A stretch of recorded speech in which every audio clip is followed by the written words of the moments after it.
understanding the overall structure, to understand where are all those liquidity levels, and those liquidity levels, of course, helps you to understand in what direction market is probably headed next. Of course, we don't have a crystal ball to predict the markets, but based on the footprints of the market, based on the overall structure and liquidity pools visible there, printed on the charts, we can assume and we can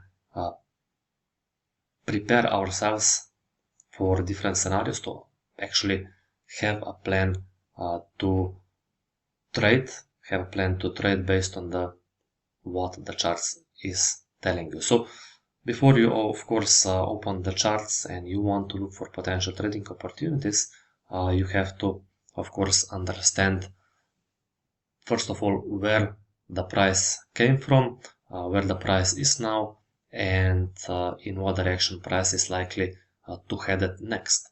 So we won't go over the all the analysis here and the details. Make sure to check the videos we posted on our channel, on my channel, becomingtraderfx.com. And in this quick video, we will go over the importance of understanding those liquidity levels to not get trapped into those different scenarios. And in this case, first of all, we'll start on the euro US dollar 4-hourly time frame. So if you checked the previous video, we said that market moved to the upside. It formed this high of the day and also the 4-hourly candle's highs here. So as I wrote here, this is the previous day's highs, the hard time frames buy side liquidity. And when the market retraced, of course, the objective of the market based on the daily and 4-hourly picture was, of course, to move higher to attack those highs. Now, of course, to prepare yourself properly, of course, you have to also combine it with the lower time frames if you're looking for better entry.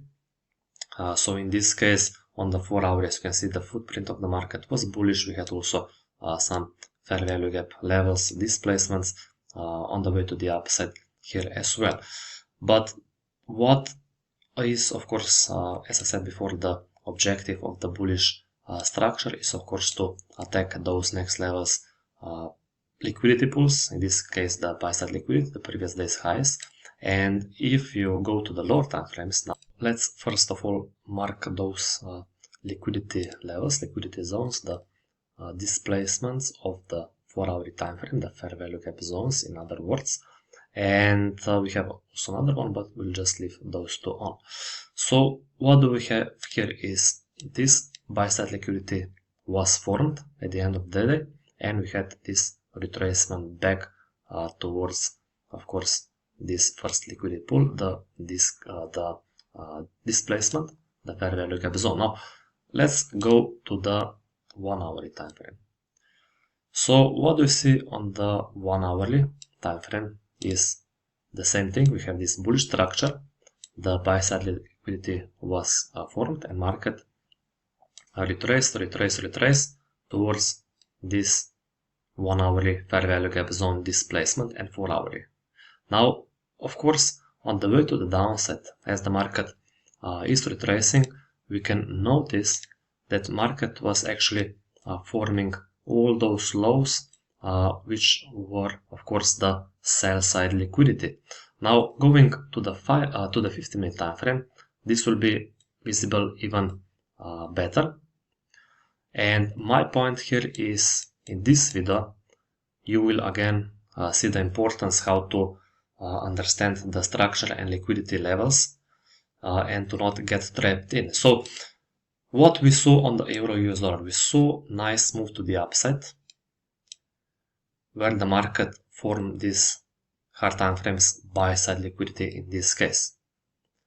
On the way to the upside, what we notice is the market formed on the 4 hourly or 1 hourly the hard time frames fair value gap zones, right?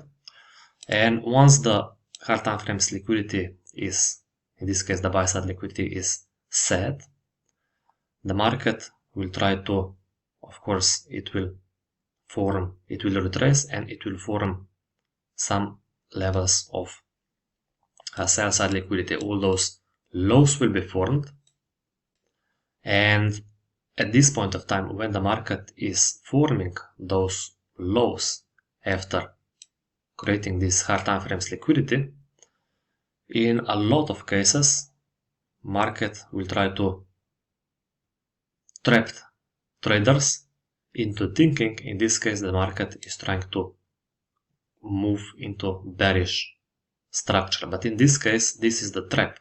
And if you understand this model, if you understand the overall movements of the market, you will understand that as the market forms this hard time frames buy side liquidity and starts retracing and forming those lows, and in other words the sell side liquidity, because those lows, the sell side liquidity is resting below all those lows, you will understand that in most cases price will try to trap some traders in, most traders, and it will give you this move towards these liquidity levels.